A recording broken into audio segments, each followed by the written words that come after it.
ونستعينه ونستغفره ونؤمن به ونعوذ بالله من شرور أنفسنا ومن سيئات أعمالنا من يهده الله فلا مضل له ومن يضلل فلا هادي له وأشهد أن لا إله إلا الله وأشهد أن محمدا عبده ورسوله أما بعد وقال الله تعالى في القرآن المجيد ما كان محمد أبا أحد من رجالكم ولكن رسول الله خاتم النبيين وقال الله تعالى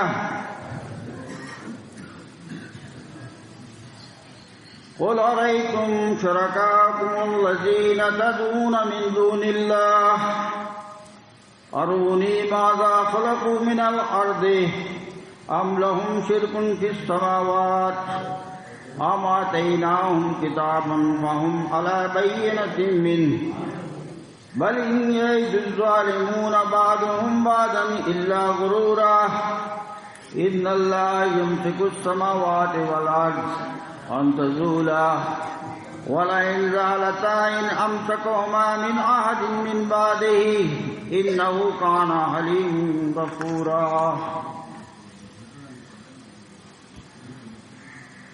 توحید خالص کی منزل کے ہم سفر ساتھیوں، الہ واحد پر غیر متزلزل اور لاریب یقین رکھنے والے، اللہ کی صفات وحدہ لا شریک کا نظریہ رکھنے والے میرے ہم سفر ساتھیوں، بزرگوں، دوستوں، میری قوم کے لوگوں، اس سے پہلے کہ میں اس موضوع کی طرف آؤں، اللہ تعالیٰ کی مہربانی سے جو آج ہمیں یہاں جمع ہونے کا پھر ایک بار موقع عنایت ہوا ہے،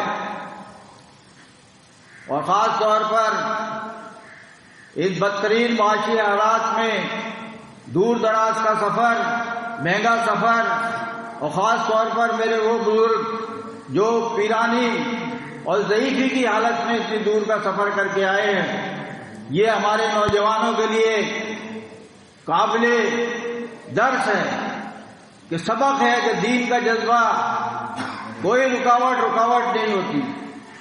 تو یہ تمام مہمان جو سفر کی سہولتیں برداشت کر کے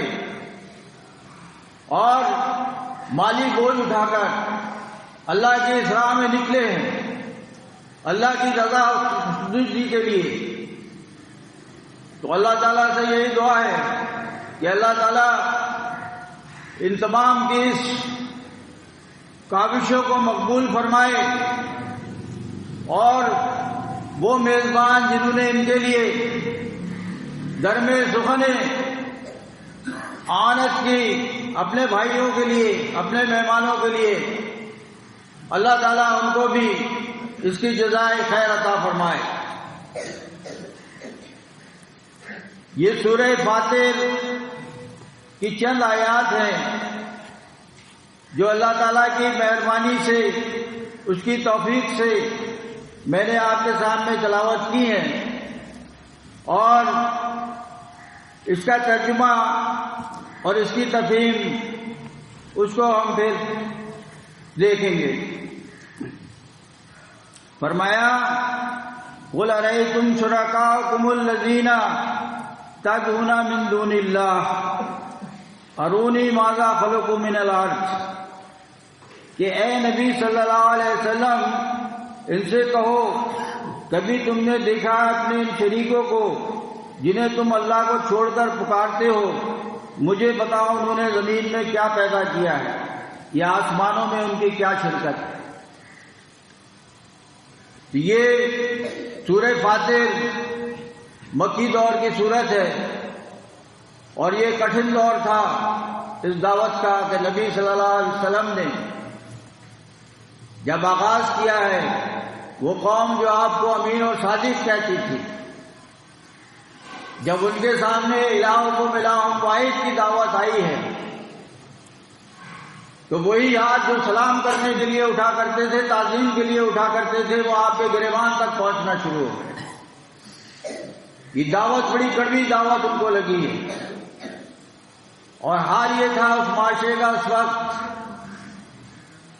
کہ 360 خانہ کعبہ کے اندر اللہ کے نیک صالح اور انبیاء کی تماثیل رکھی ہوئی تھی، اور ان کے عقیدے نقل کیے گئے ہیں، جو عقیدے ہر دور کے مشرک کے رہے ہیں، اور قیامت تک جو بھی شرک کرے گا اس کے یہ عقیدے رہیں گے، کیونکہ یہ قیامت تک کے لیے یہ کتاب آئی ہے۔ وَيَقُولُونَ هَؤُلَاءِ شَفَاعُنَا عِندَ اللَّهِ، کہ یہ اللہ کے پاس ہماری سفارش کرنے والے ہیں، ہم تو بڑے گناہ گار ہیں، اس تک بہت دور ہے ہم سے۔ ارے کسی بادشاہ کے پاس جانا ہو، کسی بڑے افسر کے پاس جانا ہو تو سفارش چاہیے ہوتی ہے، تو اسی لیے ہم ان کی سفارش لگاتے ہیں، ہر مشرک یہی کہتا ہے۔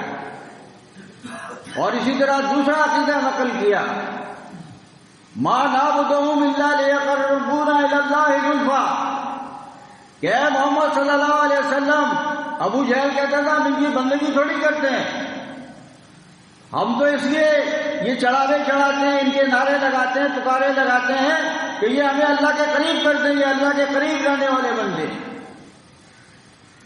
تو ہر دور کا مشرک یہی دعویٰ کرتا ہے، اور یہی مشرکانہ عقائد ہر قوم میں پائے جاتے ہیں، اور جب بھی یہ دعوت دی جاتی ہے تو اس کے خلاف وہی کھڑے ہوتے ہیں جنہیں قوم کا رہنما سمجھا جاتا ہے، قوم کا رہبر سمجھا جاتا ہے، اشرافیہ سمجھا جاتا ہے۔ وجہ کیا ہے؟ وجہ یہ ہے کہ ان پر جو نذرانے چڑھتے ہیں، جو چڑھاوے چڑھتے ہیں، جو سونا چاندی چڑھتا ہے، جو اقتدار ملتا ہے، جو سرداری ملتی ہے، وہ اس کو چھوڑنا نہیں چاہتے۔ اور ہر دور میں عام آدمی اس کی جیب سے ان کے نذرانے نکالے جاتے ہیں، ان پر حکومت کی جاتی ہے، ان کو حقیر اور غلام بنا کے رکھا جاتا ہے، تو وہ کیسے برداشت کر لیں کہ ایک بلال حبشی اور عرب کا ایک امیر ترین آدمی برابر بیٹھ جائیں، مساوات ہو جائے؟ یہ نظام ان کے لیے، یہ دین ان کے لیے کیسے قابل قبول ہو سکتا ہے؟ اور ہر دور کے عمرہ، ہر دور کے مجاور، ہر دور کے بیٹھے بیٹھے سرمایہ دار بننے والے، دوسروں کا استحصال کرنے والے، وہ ہمیشہ اس دین کے سامنے آئے ہیں۔ جب بھی یہ انبیاء نے دعوت اٹھائی ہے، یہی طبقہ سب سے آگے آیا ہے، اور لوگوں کو جو بیوقوف بنا کر انہوں نے سرداری قائم کر رکھی ہے، مال و دولت جو جمع کر رکھا ہے، اور جو اقتدار قائم کر رکھا ہے، وہ اپنے ہاتھوں سے نہیں جانے دیتے۔ تو اسی لیے یہ انسان جسے اللہ تعالیٰ نے عقل و شعور سے نوازا ہے، تمام جانداروں میں ممتاز کیا ہے، اشرف المخلوق بنایا ہے عقل و شعور کے ساتھ، ورنہ جانور بھی کھاتا ہے، آرام کرتا ہے، سوتا ہے، زندگی گزارتا ہے، چلا جاتا ہے، لیکن ایک طاقتور جانور، آپ ایک بھینس کی مثال لے لیں کہ ایک چھوٹا سا بچہ ہوتا ہے گاؤں میں، وہ اس کی رسی پکڑتا ہے، لے کے اپنی مرضی سے چلتا ہے، اس وجہ سے کہ اس نے اس کو اپنی عقل کی وجہ سے مجبور کیا ہوا ہے کہ وہ اس کی اطاعت کرے، ورنہ ایک بچے کی اور ایک جانور کی طاقت میں زمین آسمان کا فرق ہوتا ہے۔ تو انسان جب اپنے شعور کو، اپنی عقل کو، اس پہ پردے ڈال دیے جاتے ہیں، اس پہ پٹی ڈال دی جاتی ہے، تب وہ گمراہی کے گڑھے میں گرتا ہے۔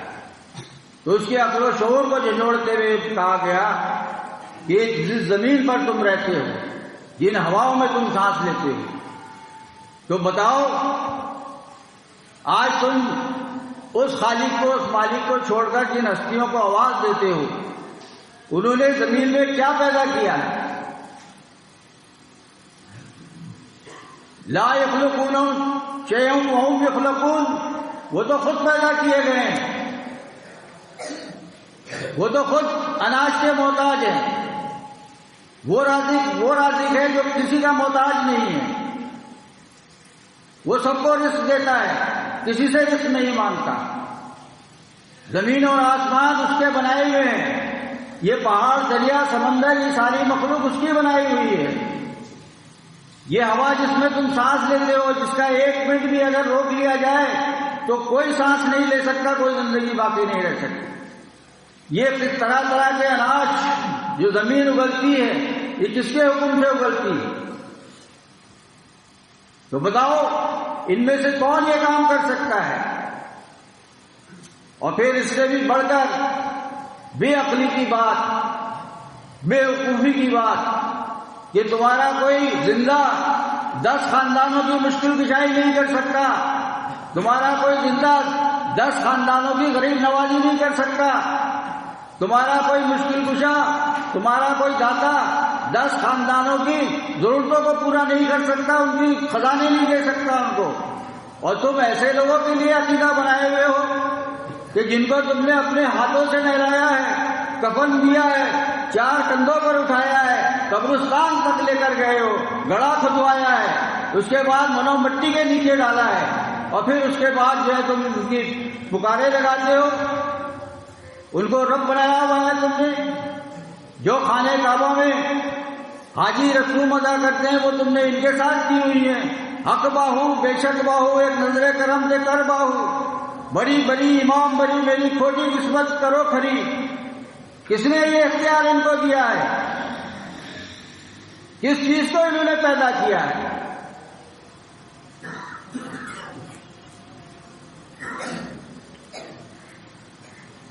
یہ آسمانوں میں ان کی کوئی شرکت ہے؟ اگر یہ نہیں بتا سکتے، ہم آتیناہم کتابا فہم علی بینۃ منہ، اگر یہ نہیں بتا سکتے تو ان سے پوچھو کہ ہم نے انہیں کوئی تحریر لکھ کے دی ہے جس کی بنا پر اپنے اس شرک کے لیے کوئی صاف سند رکھتے ہو. یعنی اللہ نے کوئی ان کو اختیار دیا ہے اس بات کا. اللہ کا کلام تو ہمیں یہ بتاتا ہے کہ کلو نفس ذائقۃ الموت، اس زندگی کے بعد ہر ایک کو موت ہے.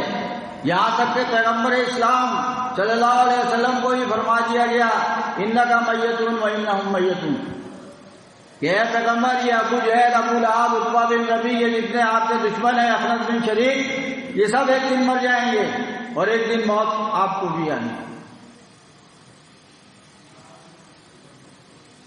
تو پھر جب یہ اموات غیرو آیا اور پھر ان کو تو کسی چیز کا شعور بھی نہیں ہے، تم تو انہیں آوازیں دے رہے ہو، پکار رہے ہو، انہیں تو کسی بات کا شعور بھی نہیں ہے.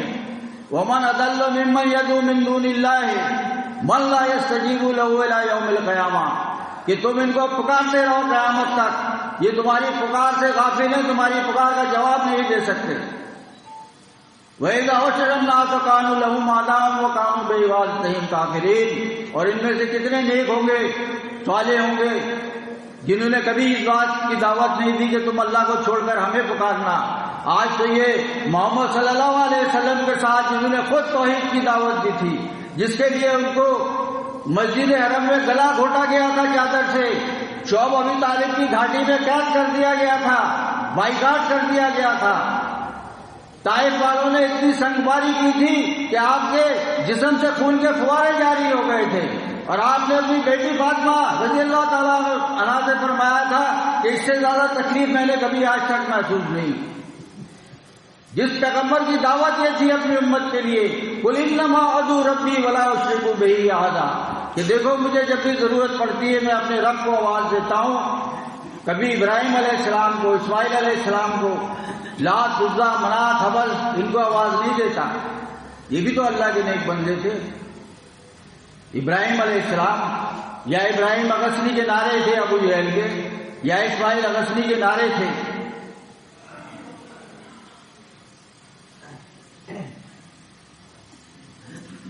تو کیا یہ سب اللہ کے بندے ہیں؟ یا ایھا الناس انتم الفقراء الی اللہ، کہ اے انسانوں تم سارے کے سارے اللہ کے درجے فقیر ہو. اور قوم کے بڑوں نے عقیدہ کیا بنا کے دیا؟ لو آ گئے بھکاری عبداللہ شاہ غازی، جھولی بھرو ہماری عبداللہ شاہ غازی. یہ سارے دربار سجے ہوئے ہیں، جالیاں پکڑ پکڑ کے ڈیوڑیوں پہ لٹک لٹک کے، اور وہ مناجات، وہ دعائیں جو اللہ تعالیٰ سے کی جانی چاہیے وہ ان مردوں سے کی جاتی ہے۔ وہ نبی جس نے توحید کا سبق دے کر اس قوم کو سرفراز کیا تھا دنیا میں، تو آخر اس قوم کی حالت پہنچی یہاں تک کیسے؟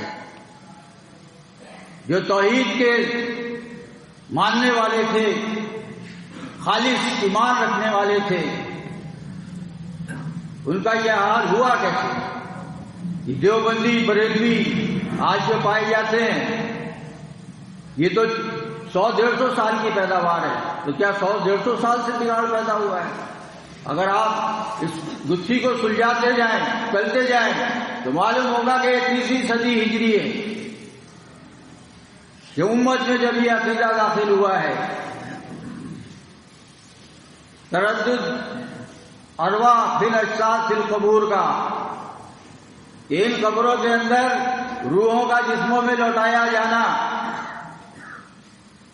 یہ عقیدہ پیش کیا، اور پیش کرنے والے کوئی معمولی نہیں، امام کہلاتے ہیں اس فرقے کے مسلک کے۔ اور یہ وہ تیسری زندگی تھی کہ جہاں سے مسلمانوں کا زوال شروع ہوا ہے۔ یہ قرآن کیف تکفرون باللہ وکنتم امواتا فاحیاکم ثم یمیتکم ثم یحییکم ثم الیہ ترجعون، کہ تم پہلے موت کی حالت میں تھے، تمہیں زندگی دی، پھر تمہیں موت دے گا، اور پھر اس کے بعد پھر تم زندہ کیے جاؤ گے قیامت میں۔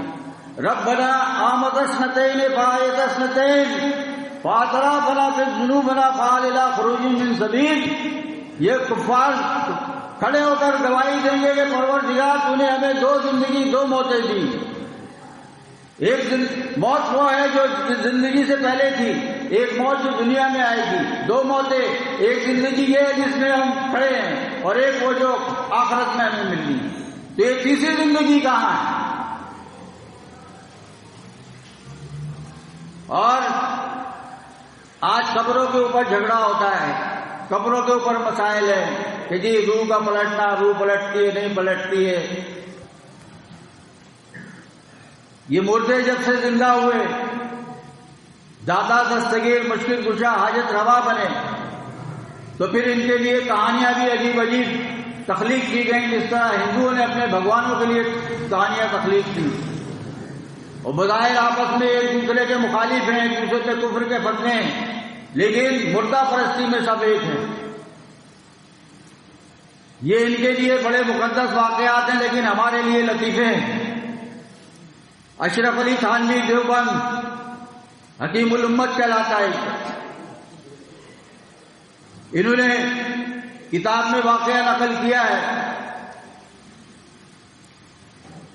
جس کو یہ بریلوی مفتی حنیف قریشی، طاہر القادری، نقش بندی اور یہ کوکب نورانی وقاڑوی یہ مجموع میں سنایا کرتے ہیں اکثر، اس کے ویڈیو کلپ بھی موجود ہیں، کہ بو علی شاہ قلندر ان کا ایک مرید حج کے لیے جانے لگا، تو مرشد سے اجازت طلب کی، کہا کہ جاؤ، لیکن یہ یاد رکھنا کہ وہاں کسی کو تکلیف نہ دینا، یہاں تک کہ اگر وہاں کا کوئی کتا بھی ہو تو اسے تم سے کوئی تکلیف نہ پہنچے۔ پہنچ گئے یہ حج کے لیے، حج کر لیا، اب مجمع کافی تھا، اچانک یہ ہوا کہ مجمع کے دھکے کی وجہ سے ایک کتا تھا اس کے اوپر گر گئے۔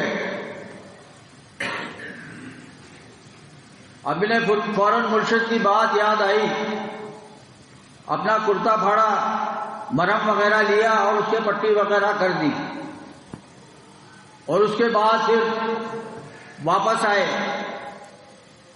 مرشد سے کہا کہ میں نے حج کر لیا۔ مرشد کا منہ دوسری طرف، ان کی طرف دیکھ نہیں رہے، پھر دوسری بار کہا کہ میں نے حج کر لیا، پھر بھی نہیں دیکھا، تیسری بار کہا تو انہوں نے توجہ فرمائی اور کہا کہ تم نے وہاں کسی کو تکلیف تو نہیں دی تھی؟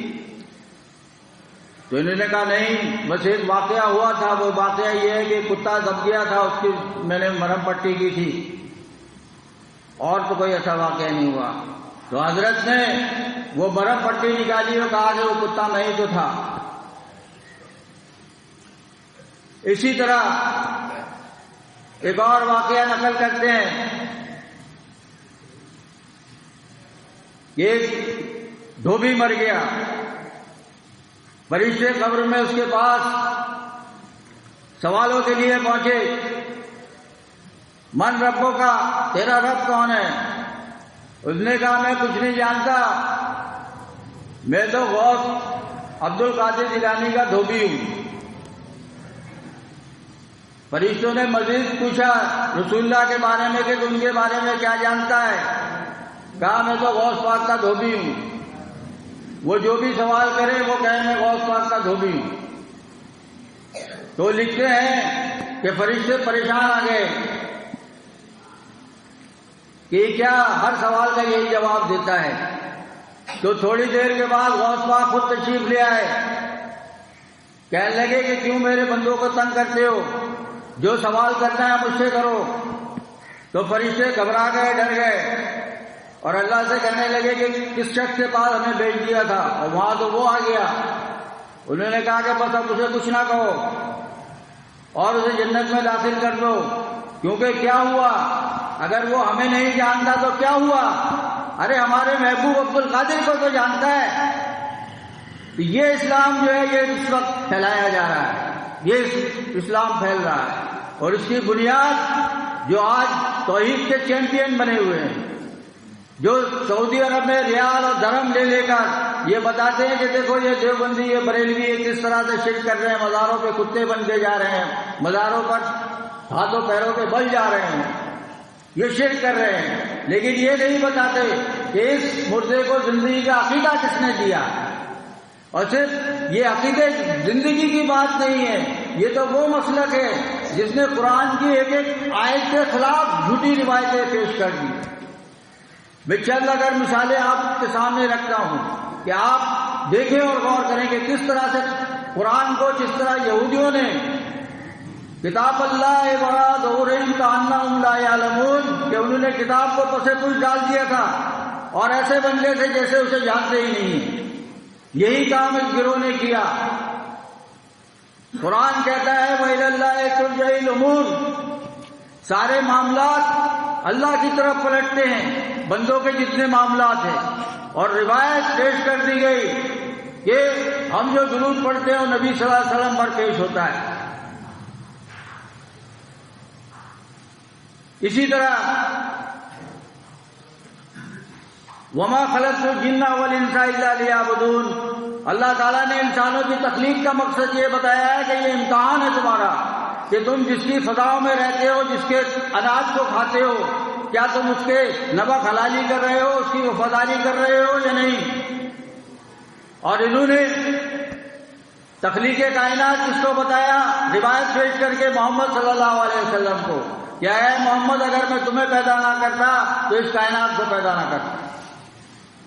اسی طرح قرآن کہتا ہے انک لا تسمع الموتى کہ مردے نہیں سنتے، اور روایت پیش کر دی جاتی ہے کہ دیکھو مردہ تو قدموں کی چاپ سنتا ہے، حالانکہ چاپ تو اتنی ہلکی ہوتی ہے کہ زمین کے اوپر والا آدمی نہیں سن سکتا، اس گڑھے میں کسی کو زندہ کو بٹھا دو وہ نہیں سن سکتا، یہ روایت پیش کر دی جاتی ہے۔ اور قل انما انا بشر مثلکم، میں تمہاری طرح کا انسان ہوں۔ اللہ کے نبی صلی اللہ علیہ وسلم انسانوں میں سے تھے، لیکن روایت کیا پیش کر دی جاتی ہے کہ اللہ نے اپنے نور سے ان کو تخلیق کیا، اور دوسرے آنے والے اور آگے بڑھے انہوں نے کہا کہ چاروں خلفائے راشدین کو بھی اللہ نے اپنے نور سے بنایا۔ تو آپ جہاں جہاں جا کر دیکھیں گے اسی طرح اللہ تعالیٰ فرماتا ہے کہ ہم نے آدم کی توبہ جو ہے ان کو کلمات سکھا کے کی، قرآن میں اس کا ذکر ہے۔ اور یہ توبہ کا واقعہ کیا روایت پیش کرتے ہیں کہ انہوں نے آدم کے وسیلے سے آدم علیہ السلام نے محمد صلی اللہ علیہ وسلم کے وسیلے سے آسمان پر لکھا ہوا دیکھا، تو انہوں نے جو ہے ان کے وسیلے سے جو ہے ان کی توبہ قبول ہوئی۔ تو یہ حال ہوا ہے اس امت کا۔ حقیقت خرافات میں کھو گئی، یہ امت روایات میں کھو گئی۔ یہ آج منکر حدیث جو پیدا ہوئے ہیں یہ اس فرقے کی وجہ سے پیدا ہوئے ہیں کہ انہوں نے انتہا کر دی۔ اس زمانے میں یہ جس طرح امام مسلم نے مقدمے میں اپنے نقل کیا ہے کہ یہ حدیثوں کی دوڑ لگی ہوئی تھی جمع کرنے کی، لاکھ لاکھ حدیثیں، 2-2 لاکھ حدیثیں، کیونکہ اس وقت شہرت کمانے کا، نام بنانے کا یہی طریقہ تھا، اور بے تحاشا تعداد میں بغیر ان کو تحقیق کیے ہوئے اس کو جو ہے حدیث کا نام دے دیا گیا۔ حالانکہ ایسا کہنا بھی گناہ ہے کہ جو اللہ کے رسول نے جو بات نہ کہی ہو اس کو حدیث کہا جائے تو یہ اللہ کے رسول پہ بہتان ہے، جھوٹ ہے یہ، بلا تحقیق کے آپ کسی بات کو اللہ کے رسول سے منسوب کر دیں۔ اسی لیے اللہ کے رسول نے فرمایا ہے کہ کسی کے لیے جھوٹا ہونے کے لیے یہی کافی ہے کہ وہ سنی سنائی بات کو بلا تحقیق آگے بڑھا دے۔ تو اس طرح سے اس امت کے اندر یہ شرک داخل کیا گیا، اور آج یہ امت پارا پارا ہے۔ وہ مردہ جس کو بتایا گیا کہ اس کے اندر اتنی بھی طاقت نہیں ہے، وہ کسی چیز کا بھی مالک نہیں ہے کہ کھجور کی گٹھلی جس کے اوپر ایک چھلکا ہوتا ہے، ما یملکون من قطمیر، کہ اس چھلکی کے وہ چھلکا جو ہوتا ہے اس گٹھلی کے اوپر اس کی بھی ملکیت نہیں ہے۔ اور پھر ان کی طاقت کا اندازہ تم تو سوچنے سمجھنے سے قاصر ہو، تمہارے پاس گنج بخش ہے، لیکن قوم کی حالت کیا ہے؟ ہر پیدا ہونے والا بچہ یہود و نصارہ کا 2 سے 2.5 لاکھ روپے کا مقروض ہے، وہ غریب نواز ہے دوسرے دیش میں، وہاں کیا حال ہے کہ 3 لاکھ لوگ فٹ پاتھ کے اوپر سوتے ہیں بھوکے، کئی لاکھ عورتیں 2 وقت کی روٹی کھانے کے لیے اپنی عزتوں کا سودا کرتی ہیں، وہاں غریب نواز ہے۔ یہ عراق ہے جہاں پر 10 لاکھ افراد ٹینکوں کے نیچے اور توپوں سے اڑا دیے گئے، کلمہ پڑھنے والے، کہاں گیا تھا وہ غوث الاعظم؟ یہ شام ہے جہاں پہ ہزاروں نوجوانوں کو چھلنی کر دیا گیا، عورتوں کی عصمت دری کر دی گئی، اور کہاں گئے وہ مولا علی جو مشکل کشا؟ یہ غور کرنے کی باتیں ہیں۔ قرآن کی دعوت کھلی اور واضح دعوت ہے، اور جس کے دل میں ٹیڑھ ہو، جس طرح ایک بیمار ہوتا ہے اس کے منہ کا ذائقہ کڑوا، اس کو ہر چیز کڑوی لگتی ہے، اسی طرح یہ شرک کا مرض ایسا ہے، وہ چاہے کسی امیر کے لگ جائے یا کسی مقتدی کے لگ جائے یا کسی امام کے لگ جائے، کہ اس کے سامنے جب توحید کی بات رکھی جائے تو اسے کڑوی لگتی ہے، برداشت نہیں ہوتی۔ اسی تنظیم کے ساتھ آپ کے سامنے تاریخ موجود ہے کہ جس کو ایک مرد کلندر نے، ایک مرد مجاہد نے پہلی بار قوم کے سامنے رکھا کہ اس امت میں خرابی کی، اس کی بیماری، اس کا کینسر یہ شرک ہے، اور اس کا علاج توحید ہے، اس کے علاوہ اور کوئی علاج نہیں۔ اور جب تک وہ زندہ رہا مرد مجاہد، وہ اسی کی دعوت دیتا رہا، اور اسی طرح دنیا سے رخصت ہو گیا۔ اور اس کے بعد جو اس کے جانشین آئے، ناخلف لوگ، نااہل لوگ، انہوں نے پھر دیکھیے آپ کیا کیا ہے، کہ اس کے بعد کس طرح سے ٹکڑے کیے ہیں، اس شخص کی برسوں کی محنت کو پانی پھینک دیا۔ کوئی احمد بن حنبل پہ اڑ گیا کہ نہیں جی، جسے عربی نہیں آتی تھی، جسے یہ پتہ ہی نہیں تھا کہ یہ عربی کا مطلب کیا ہے، وہ خالی اپنے بس جو مطلب اس کی سمجھ میں آیا اس پہ آ کر الگ ہو گیا۔ دوسرا، جادو کے اوپر جو ہے بس اس کے ذہن میں خیال آیا کہ جادو ہو ہی نہیں سکتا، اس کے اوپر الگ ہو گیا۔ تیسرا، سجدے کے اوپر اسے شرک نظر آنے لگا، قرآن میں اس طرح الگ ہو گیا۔ اور پھر جن کے اوپر تنظیم تھی ان کو یہ شوق چڑھایا کہ تفسیر لکھیں، بڑا اسکالر بنے، بڑا نام کمائیں۔ اور جب ان سے پوچھا گیا کہ اس میں طاغوتوں کا ذکر کہاں، تو کہا کہ میری تفسیروں میں طاغوتوں کا ذکر نہیں ہوتا۔ اور پھر اسی پر بس نہیں کیا، پھر اس کے بعد جو انہوں نے اطاعت امیر کے نام سے حال کیا ہے اس تنظیم کا، وہ آپ کے سامنے ہے کہ کسی نے ان سے پوچھا کہ اہل کتاب کا ذبیحہ جائز ہے یا ناجائز؟ حالانکہ اللہ تعالیٰ نے کتاب اللہ میں اجازت دی ہے کہ اہل کتاب کا ذبیحہ جائز ہے۔ آپ فرماتے ہیں کہ اگرچہ جائز ہے مگر مجھے بہت کرائیت آتی ہے، میں نہیں کھاتا، نہیں کھانا چاہیے۔ اور پھر اس کے بعد جو ایک اور ستم ہوا، وہ شخص، وہ مرد مجاہد جس نے گھر کے چراغ لکھ کر صوفیت کا تابوت بنا کر دفن کر دیا تھا اسے، انہوں نے ایک اور حرکت کی اور اس کے بعد بتایا کہ عیسیٰ علیہ السلام کو اللہ نے اپنی صفت مردہ زندہ کرنے کی عطا کر دی۔ اللہ کی صفات یہ صوفیوں کا نظریہ ہے، جبھی تو یہ آج سارے صوفی جو ہے اللہ بنے ہوئے ہیں، اللہ کی صفات لیے ہوئے۔ کس قدر بھیانک نظریہ ہے یہ۔ اور پھر عیسیٰ علیہ السلام کے پاس خالی یہی صفت تو نہیں تھی، قرآن میں تو آتا ہے کہ وہ نابینا کو بینا کر دیتے تھے، برس والے کا داغ صحیح کر دیتے تھے، وہ گھروں میں بتاتے تھے تمہارے کیا رکھا تھا۔ ان کے پاس تو کتنی صفتیں ہو گئی، تو پھر اللہ کے پاس کیا بچا؟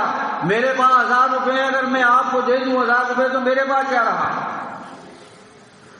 یہ عقیدہ صوفیت کا پھیلانا شروع کیا گیا۔ اور جس طرح وہ مثال دیتے ہیں، جتھے تھی کھوتی اتھے جان کھلوتی، کہ جہاں سے شروع کیا تھا وہیں پر لے کر پہنچ گئے اس کو۔ اور آج اصل میں مجرم وہ ہیں جو پہلے توحید کے بڑے بڑے بھاشن دیتے تھے، لیکن آج ان کی زبانوں پہ کفر پڑے ہوئے ہیں، تالے پڑے ہوئے ہیں، زبانیں گنگ ہیں۔ اسی طرح اللہ تعالیٰ فرماتا ہے ختم اللہ علی قلوبہم وعلی سمعہم وعلی ابصارہم غشاوہ، کہ ان کے دلوں پر مور لگی ہوئی ہے، نہ یہ دیکھ سکتے ہیں نہ یہ سن سکتے ہیں، ان کو پتہ ہی نہیں ہے ان کے سامنے سب ہو رہا ہے، لیکن امین کی اطاعت، امین کی اطاعت۔ ارے بھائی، ہم نے جو پہلے اتنے امین چھوڑے بڑے بڑے جن کے لاکھوں کے لشکر سے، کیوں چھوڑے؟ اس لیے کہ وہ قرآن و حدیث کا نام لے کے اس کے خلاف تعلیم دیتے تھے، اس کے خلاف لے کے چلتے تھے، اس لیے چھوڑا ہے نا۔ تو اس بات کو جب تک ہم نہیں سمجھیں گے، جب تک یہ ہمارے بھائی جو ان کے جنگل میں پھنسے ہوئے ہیں، جب تک ان کو یہ وضاحت سے تفصیل سے ہم نہیں سمجھائیں گے، نہیں بتائیں گے، ہمارا کام ہے پہنچا دینا۔ اب وہ مانیں یا نہیں مانیں وہ ان کی مرضی ہے، لیکن برسوں ہو گئے اس مسئلے کو سمجھاتے ہوئے، بتاتے ہوئے، لیکن مسئلہ وہی کا وہی۔ تو آج یہ حال ہوا ہے کہ اس توحید کی کشتی کو پوری طرح ڈبونے کی کوشش کی گئی تھی، لیکن یہ اللہ کا احسان ہے، شکر ہے کہ اس نے اس کو بچا لیا۔ اگرچہ ہماری تعداد مختصر ہے، لیکن اب دعوت بالکل واضح ہے کہ ہمیں کون سا راستہ اختیار کرنا ہے۔ جس مسافر بس میں ڈرائیور اندھا ہو، مسافر اندھے ہو، تو پھر آپ بتائیے کہ اس کی منزل کیا ہو، وہ کہاں منزل تک پہنچ سکتی ہے؟ تو یہ آج اس قوم کے سامنے یہی بات رکھنی ہے کہ یہ جو تم نے اللہ کے شریک بنائے ہوئے ہیں، یہ اللہ کے رسول کی تعلیم تو نہیں ہے۔ تم 5 وقت اللہ کے پاس جاتے ہو، حاضر ہوتے ہو، جھوٹ بولتے ہو، ایاک نعبد و ایاک نستعین، کہ اللہ ہم صرف تیری عبادت کرتے ہیں، تجھی سے مدد مانگتے ہیں۔ تم ان کو اپنی جیبوں سے نذرانے دیتے ہو، ان کو چندے دیتے ہو، ان کو اپنی کمائی سے حصہ دیتے ہو۔ تمہیں 50 سال ہو گئے اس بات کا اقرار کرتے ہوئے، کبھی تم نے اپنے مولویوں سے پوچھا کہ یہ یا علی مدد اور یا رسول مدد یہ کہاں لکھا ہے، یا غوث مدد یہ کہاں لکھا ہے؟ غوث یہ تو مددگار، غوث العظم سب سے بڑا مددگار، جو آدمی زندگی میں 10-20 کی مدد نہ کر سکتا ہو وہ 7 ارب انسانوں کی مدد کرے گا، یہ کبھی ممکن ہو سکتا ہے؟ وہ بھی جس میں اموات الغیر آیا، کوئی زندگی کی رمق نہیں ہے۔ اور پھر دھوکہ دے کے امت کو کیسے دیا جاتا ہے؟ جب قرآن پیش کیا جائے کہ دیکھو قیامت سے پہلے زندگی نہیں ہے، روح قیامت سے پہلے نہیں پلٹے گی۔ اذا الشمس كورت واذا النجوم انكدرت واذا الجبال سيرت واذا العشار عطلت وَإِذَا الْوُحُوشُ حُشِرَتْ، پھر آیا وَإِذَا النُّفُوسُ زُوِّجَتْ. اس کے بعد ہے یہ اس دن جسموں سے یہ روحیں جوڑی جائیں گی. تو تم یہ تیسری زندگی کا عقیدہ جو ہے کہاں سے لے آئے؟ اور آج اس عقیدے کی یہی وجہ ہے کہ آج یہ دربار سجے ہوئے ہیں.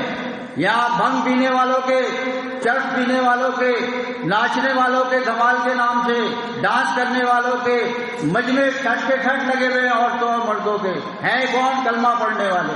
کام کیا ہو رہے ہیں؟ سارے برائی کے کام. اگر یہ بابا زندہ ہوتا، ان الذین تدعون من دون اللہ عباد امثالکم فادعوہم ولیستجیبوا لکم ان کنتم صادقین، کہ تم ان کو پکارو اگر تم سمجھتے ہو کہ یہ پکار تمہاری سنتے ہیں، زندہ ہے تو تمہیں جواب دیں گے، حالانکہ یہ قیامت تک جواب نہیں دے سکتے. یہ بابا جس کی پائتی تم چومتے ہو، اس کی پائتی کے پاس بیٹھ کے بھنگ پیو، چرس پیو، تمہیں نہیں روک سکتا. اللہ نے تو بتایا کہ اتنا کمزور ہے موت کے بعد کہ اس کی شیرینی میں سے اگر مکھی کتنا سا اٹھا کے لے جائے گی، جو نظر بھی بڑی مشکل سے آئے گا، لیکن یہ اس کو چھڑانے کی بھی قدرت نہیں رکھتے. ذوف الطالب والمطلوب، جن سے مانگنے والا اور جن سے مانگا جا رہا ہے، یہ دونوں ضعیف ہے، دونوں کمزور.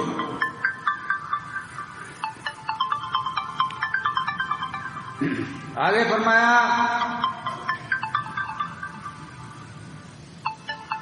بل یظن الظالمون بعضهم بعضا الا غرورا،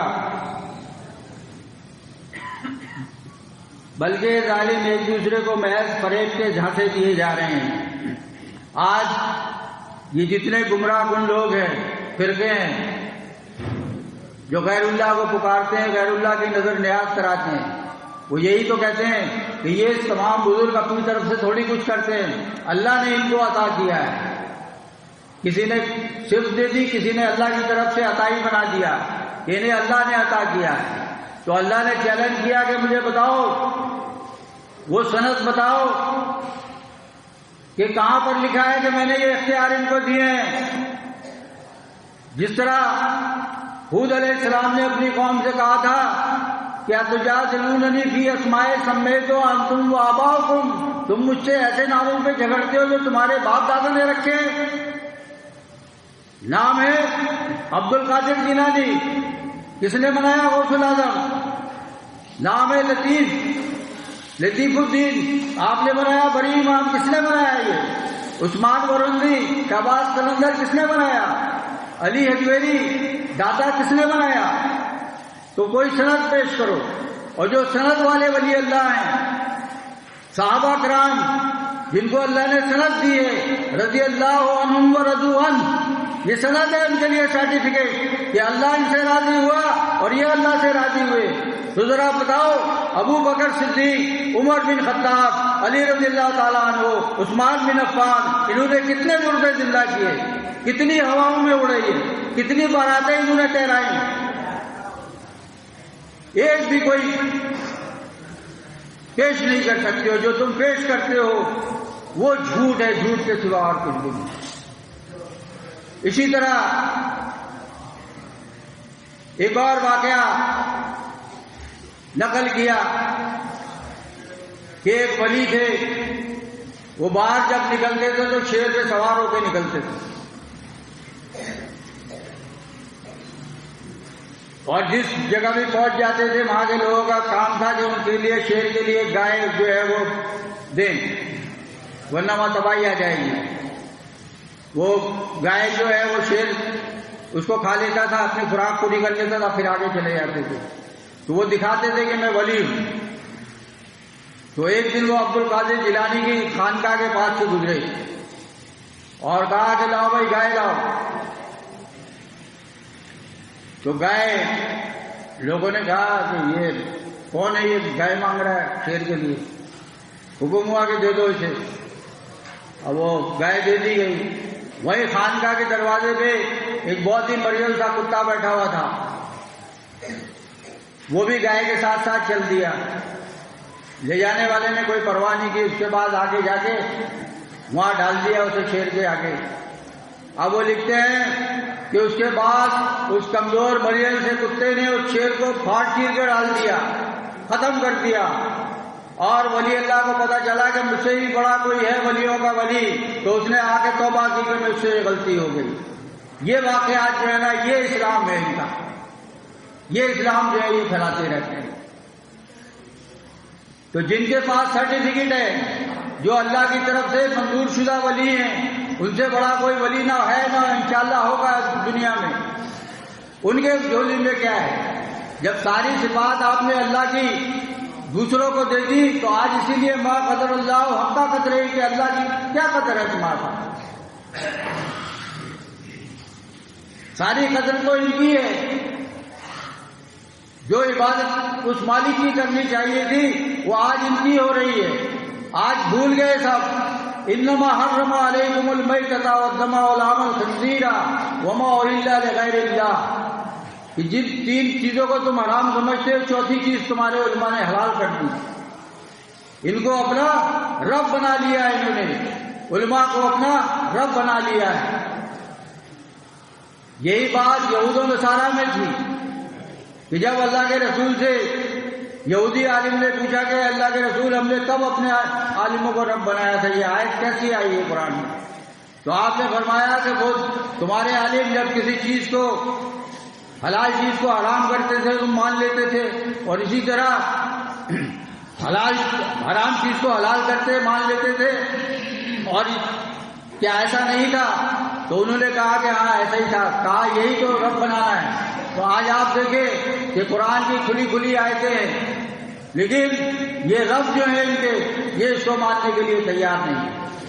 آج کس طرح سے انہوں نے امت میں اختلاف ڈالا ہے، کس طرح سے امت کو ٹکڑے ٹکڑے کیا ہے کہ آج یہ امت چاروں طرف ذلیل و خوار ہے۔ ایک وہ وقت تھا کہ جب یہ توحید پہ قائم تھے تو دنیا سمٹ گئی تھی، دشت تو دشت ہے، دریا بھی نہ چھوڑے ہم نے، بحر ظلمات میں دوڑا دیے گھوڑے ہم نے، اور آج 54 ممالک میں یہ بستے ہیں۔ لیکن حالت کیا ہے؟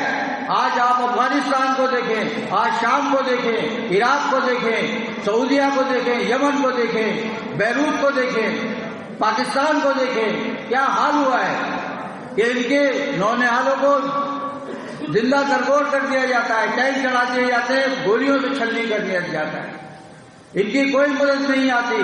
یہ غیر اللہ کے نعرے لگانے والے 94,000 قید کر لیے جاتے ہیں، تاریخ میں اس سے بڑی قید اور کوئی نہیں، لیکن اس کے باوجود ان کے سامنے توحید کی دعوت رکھی جائے تو ان کو اس قدر کڑوی لگتی ہے، اس قدر بری لگتی ہے کہ بڑے بڑے جو ہے پھر جو ہے اس میدان کو چھوڑ کے بھاگ جاتے ہیں، اور کوئی جو ہے وہ نکالتا ہے نیا طریقہ کہ جو مشرکوں کو جو ہے نا بجائے اس کے کہ توحید کی دعوت دی جائے، نماز سکھاؤ، حج سکھاؤ۔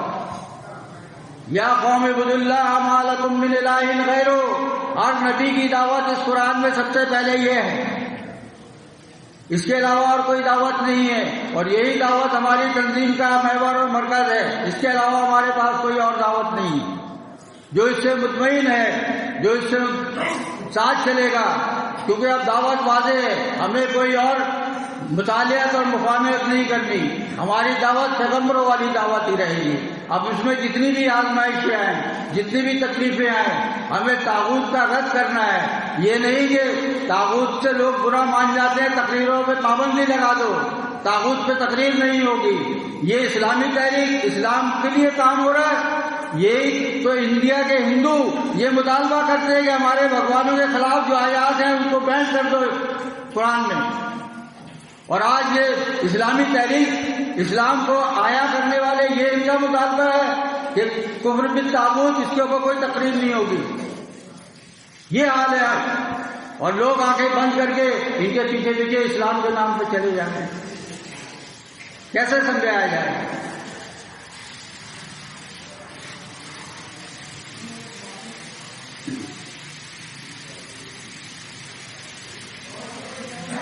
بل انا یہدی الظالمون بعضهم بعضا الا غرورا، بلکہ ظالم ایک دوسرے کو محض فریب کے جھانسے دیے جا رہے ہیں۔ ان اللہ یمسک السماوات والارض ان تزولا، اللہ ہی ہے جو آسمانوں اور زمین کو ٹل جانے سے روکے ہوئے ہے، اور لئن زالتا ان امسكهما من احد من بعده، اگر وہ ٹل جائیں تو اللہ کے بعد کوئی دوسرا نہیں ہے۔ جس طرح بتایا کہ دیکھو یہ بڑی بڑی تم سے طاقتور قومیں تھیں، قوم عاد، قوم ثمود، قوم نوح، کتنی بڑی بڑی قومیں رہی ہیں، پہاڑوں میں گھر تراشنے والے، لیکن جب اللہ کا عذاب آیا ہے ان کے اوپر تو ان کے کوئی بڑے ان کو بچانے نہیں آئے جن کی یہ برسوں سے پوجا کر رہے تھے۔ کوئی غرق کر دیا گیا، کوئی پتھروں کی بارش سے ہلاک کر دیا گیا، کوئی ہواؤں میں فنا کر دیا گیا۔ یہ ہے اللہ کا قہر، اللہ کا غضب۔ اسی لیے فرمایا کہ ایک دن آئے گا جب سب کی آنکھ کھل جائے گی، اس دن ایمان لانے کا کوئی فائدہ نہ ہوگا۔ آج سیدھی سیدھی قرآن کی بات ہے وہ تمہاری سمجھ میں نہیں آتی، تمہاری سمجھ میں منطق آتی ہے، فلسفہ آتا ہے، اور یہ منطق اور یہ فلسفہ اس کا یہی کام ہے کہ اس نے مردے کو، جو مردہ تھا 800 سال، 1000 سال کے مردے وہ زندہ ہو گئے، ان کی سماعت ادراک بڑھ گئی، لیکن جو خالق کائنات ہے، جو ہمیں ماں کے پیٹ میں رزق دیتا ہے، وہ جو ہے ہماری پہنچ سے دور ہو گیا۔ عقیدہ یہ بنایا گیا کہ وہ نہیں سن سکتا، لیکن یہاں سے 4 دن کا سفر کرو، جہاں پہ قبر ہے اس کو پکارو تو وہ کسی بغیر وسیلے کے سن لیتا ہے، تمہاری مدد کے لیے آ جاتا ہے، قبر سے نکلتی ہے۔ کیسا ہے مکانہ عقیدے ہیں، اس کو اسلام کا نام دیا گیا ہے۔ اگر شکر کرو کہ یہ دوسری دنیا والے جو ہیں ان کو پتہ نہیں ہے ہمارے عقیدوں کا، ورنہ حاصل ہے کہ یہ کیسی بے وقوف قوم ہے، یہ اس کو اسلام کہتے ہیں۔ تو یہی بتایا کہ یہ ایک دوسرے کو فریب دیے جا رہے ہیں۔ ان کے سامنے جب بھی حق بات پیش کرو یہ اس طرح سے لوگوں کو گھماتے ہیں، اس طرح سے چکر دیتے ہیں۔ اِنَّ كَثِيرًا مِّنَ الْأَحْبَارِ وَالرُّهْبَانِ لَيَأْكُلُونَ أَمْوَالَ النَّاسِ بِالْبَاطِلِ وَيَصُدُّونَ عَن سَبِيلِ اللَّهِ۔ آج آپ دیکھیں ہر چوک کے اوپر، ہر گلی کے اندر، ہر میدان کے اندر کسی نہ کسی کا دن منایا جاتا ہے، قرآن کی آیت سے شروع ہوتا ہے، اور اس کے بعد پھر ان کے قصے کہانیاں شروع ہو جاتے ہیں ان کے معبودوں کے، اور ان کے نعرے لگوائے جاتے ہیں، ان کے نام پہ کھانے پکوائے جاتے ہیں، ان کے دن منائے جاتے ہیں، اور اس کو اسلام کہا جاتا ہے۔ تو آج ہماری قوم جس گمراہی میں ڈوبی ہوئی ہے، تو اس کا علاج، اس شرک، اس کینسر کا علاج یہی توحید ہے اللہ کی، اور وہ توحید جو اس قرآن میں ہے یہ لوگوں کی بنائی ہوئی نہیں۔ اللہ کے رسول نے، یہ عرب کی قوم ہم سے بھی زیادہ بدتر تھی، ایک دوسرے کے گردنیں مارنا، ایک دوسرے کو تخت و تاراج کرنا، برسوں تک دشمنیاں کرنا، لڑکیوں کو زندہ گاڑ دینا، غلاموں بنا کے فروخت کرنا انسانوں کو، یہ اس سے بھی زیادہ بدتر تھے۔ لیکن اللہ کے رسول نے ہمیں جو سبق دیا، جو ہمیں طریقہ بتایا، وہ یہ تھا کہ اتر کر ہیرا سے سوئے قوم آیا اور ایک نسخہ کیمیا ساتھ لایا۔ یہ نسخہ کیمیا کیا تھا جو غار ہیرا سے آپ کو ملا تھا؟ یہ اللہ کی کتاب ہے، اس کو صرف پڑھنا نہیں ہے۔ الذین آتیناہم الکتاب یتلونہ حق تلاوتہ ویؤمنون بہ۔ آج طوطوں کی طرح پڑھنے والے تو بہت ہیں، لیکن اس پر ایمان کون لاتا ہے؟ کیونکہ ہمارے باپ دادا جو کر کے گزرے ہیں ان کے عقیدوں کے خلاف ہے، اس لیے قرآن تو مانتے ہیں کہ یہ قرآن ہے، لیکن قرآن کی نہیں مانتے۔ تو آج ضرورت اس بات کی ہے کہ جس شخص کو یہ قرآن نہیں سمجھا سکتا، آپ یقین کر لیں دنیا کی کوئی سائنس، کوئی کتاب اسے ہدایت نہیں دے سکتی۔ تو ہمیں اس کو جو ہے، یہ جو ہم دنیا میں 24 گھنٹوں میں 1 گھنٹہ عبادت کا رکھ لیں، 23 گھنٹے، کچھ گھنٹے سونے کے رکھ لیں، باقی یہ ساری ہماری تگ و دو اس دنیا کے لیے چل رہی ہے۔ معاشی حالات بہت خراب ہیں، ظلم و ستم بہت ہے۔ جو چیز کل 40 روپے کلو بکتی تھی آج اس کے 100 روپے وصول کیے جا رہے ہیں، جو 150 روپے بکتی تھی اس کے 300 روپے بھی کیے جا رہے ہیں۔ یہ زراعتی ملک ہے جہاں 75% زراعت کھیتی باڑی ہوتی ہے، اور جہاں ٹماٹر 150 روپے کلو بکتا ہے، جہاں گھی 400 روپے کلو بکتا ہے، اور اکثریت جو کرائے کے مکانوں میں رہتی ہے ان کی کیا حالت ہے؟ یہ ضرور ہے لیکن عرب والے جو تھے جن کے پاس اسلام آیا تھا ان کو پہننے کے لیے صرف ایک کپڑا ہوتا تھا. حدیث میں آتا ہے کہ جب وہ سجدہ کرتے تھے تو ان کے آدھا نظر آنے لگتے تھے جسم. وہی سال میں اسلام لائے تھے. اور قربانیاں پھر کیسی کیسی دی ہیں کہ مصعب بن عمیر ان کو پالا اس ناز و نام سے کہ ایک لباس جو پہن لیتے تھے دوبارہ نہیں پہنتے تھے. ماموں کو پتا چلا جس نے پالا تھا کہ یہ محمد صلی اللہ علیہ وسلم کے دین انہوں نے قبول کر لیا. تو کہا پیار بہت تھا, لاڈلا بہت تھا, سمجھایا کہ بیٹا یہ سب بیوقوف تھوڑی ہیں جو ہمارے باپ دادا چلے آ رہے ہیں. یہ 360 کے ماننے والے کوئی ان میں کوئی بات ہے اسی لیے تو مانتے ہیں نا. تم کیوں یہ محمد کی باتوں میں آ گئے؟ لیکن یہ ایسی چیز ہے کہ جو ایک بار جو اسے قبول کر لے تو اتنی آسانی سے جاتی نہیں ہے. انہوں نے انکار کر دیا, کئی بار کا انکار کر دیا. ایک دن غصہ آ گیا, کہا کہ جو کچھ تو پہنتا ہے جو کچھ کھاتا ہے میرا دیا ہوا ہے. اگر ایسی ہے تو جا یہاں سے چھوڑ اس کو سب.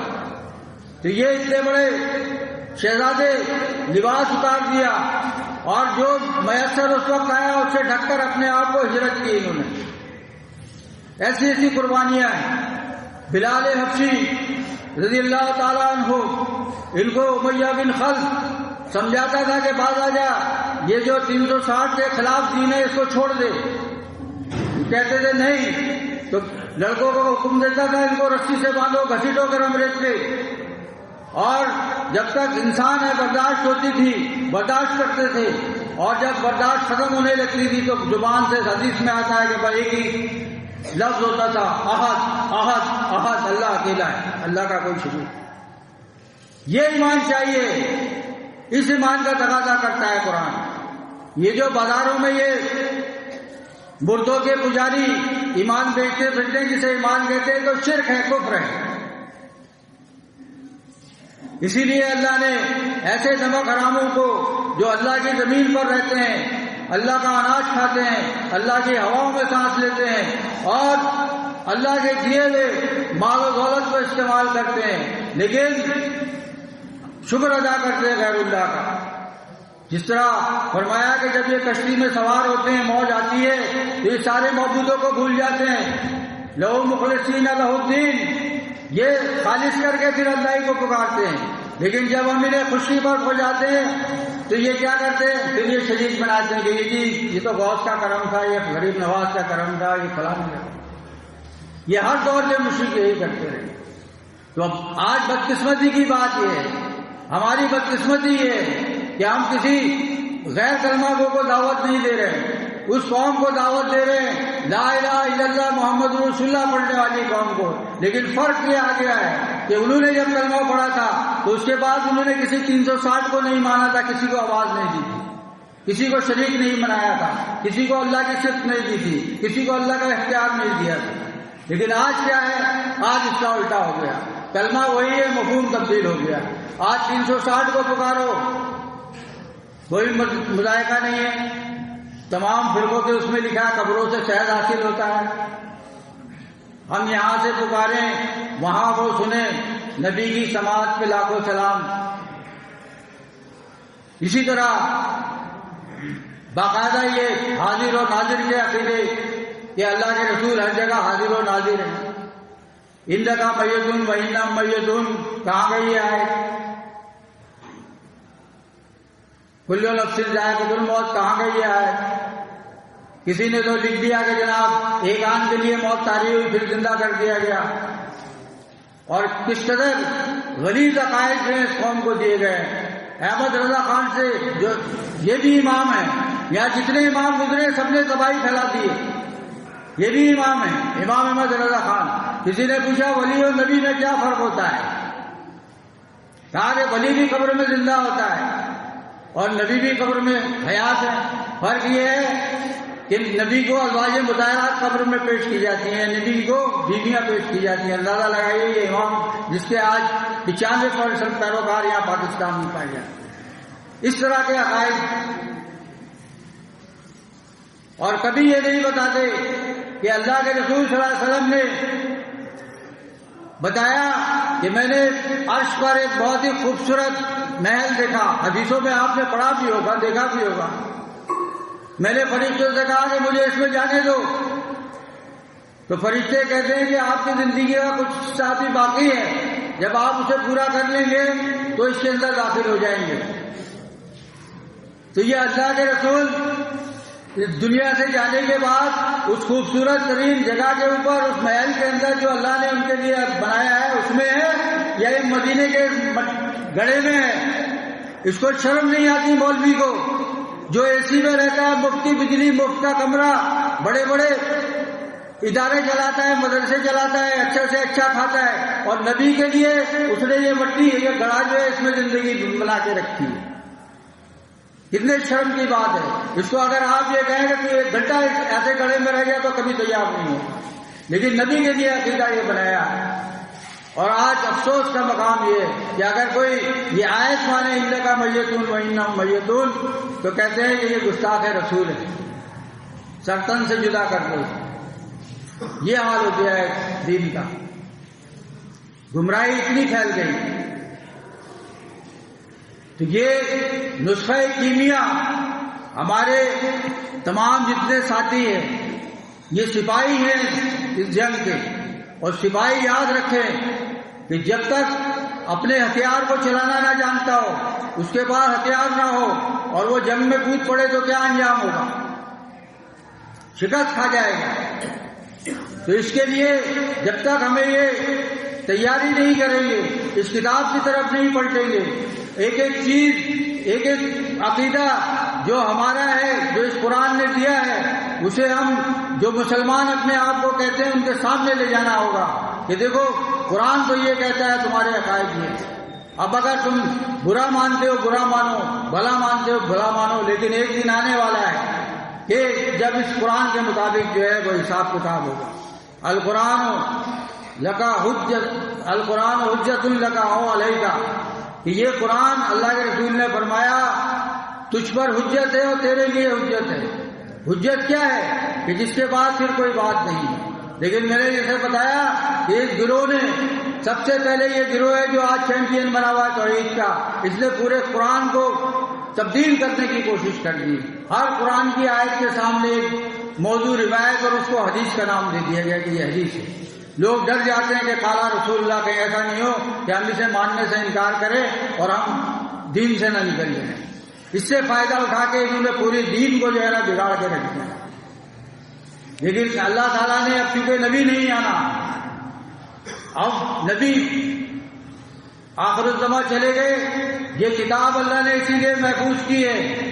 ذالک الکتاب لا ریب فیہ ھدی للمتقین الذین یؤمنون بالغیب ویقیمون الصلاۃ ومما رزقناہم ينفقون. کہ دیکھو یہ کتاب یہ لا ریب ہے. تم لا ریب چیز کو، ایک باہر کی ریب والی چیز جس میں شک ہے، اور وہ انسان سے جو روایت کرنے والے ہیں، اور پھر تم نے اپنے دین کو جس کو نشاندہی کی گئی کہ دیکھو یہ زادان، یہ منال بن عمرو، یہ جھوٹے ہیں، یہ کذاب ہیں، انہوں نے حدیث گھڑی ہے، انہوں نے روایت گھڑی ہے. تم نے اپنے پورے قرآن کو اس کے لیے جو ہے قربان کر دیا. وہ پورا عقیدہ اس سے لے کر اور تمام قرآن کا رد کر دیا تم نے. کیسا ہے تمہارا عقیدہ ہے، کیسا تمہارا مسلک ہے، کیسا تمہارا فرقہ ہے، کیسے تمہارے امام ہیں. کچھ تو ذرا انصاف کرو، کچھ تو ذرا سوچو، کچھ تو ذرا حیا کرو.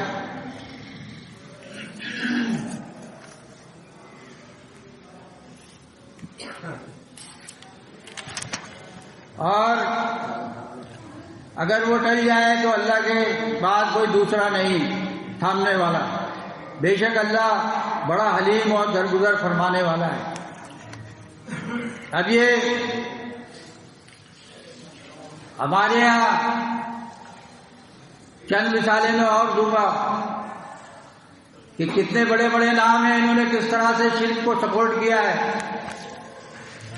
کہ شاہ ولی اللہ نے، جو بر صغیر میں بہت بڑا نام سمجھا جاتا ہے، اس نے یہ تحریر کیا کہ مرنے کے بعد انسان فرشتوں کے طبقے اسفل میں شامل ہو جاتا ہے، اور جو یہ دنیا کے کام ہیں ان کو انجام دینے لگتا ہے.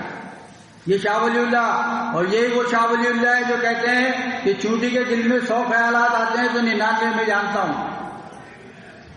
اسی شاہ ولی اللہ کو آج کے دور کے جو اب گزر گئے دنیا سے ڈاکٹر اسرار، جو بہت بڑی قرآن اکیڈمی اور خلافت اور پتہ نہیں کیا کیا ان کے نعرے تھے لوگوں کو بیوقوف بنانے والے، وہ جب انہوں نے یہ پڑھا ہے تو یہ لکھتے ہیں کہ یہ تو میں نے شاہ صاحب کا پڑھا لیکن مجھے قرآن و حدیث میں کوئی دلیل نہیں ملی، لیکن چونکہ شاہ صاحب نے لکھا ہے اس لیے میں اس کا رد نہیں کر سکتا، یعنی میں اسے مانتا ہوں۔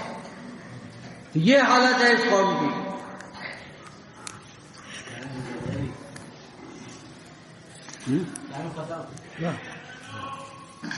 تو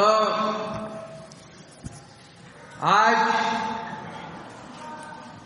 یہ ہمارے پاس خاص طور پر نوجوانوں کے لیے کہ جو فحاشی کا سیلاب آیا ہوا ہے، اور دوسرا یہ بے مقصد قسم کی مصروفیات، برائے کرم یہ نوجوانوں کو چاہیے کہ آپ اپنی ذمہ داریوں کو سمجھیں۔ یہ چند پرانے لوگ ہیں، ان کا پروانہ کب آ جائے کوئی پتہ نہیں ہے۔ میرے کارواں آپ لوگ ہیں، ہم تو عنواں تھے، اصل داستاں تم ہو۔ اور یہ جو توحید کا نغمہ ہے، یہ ایسا نہیں ہے کہ چند دن جو ہے جوش و خروش دکھایا اور اس کے بعد اپنے اپنے راستے ہو گئے، پھر ختم ہو گیا معاملہ۔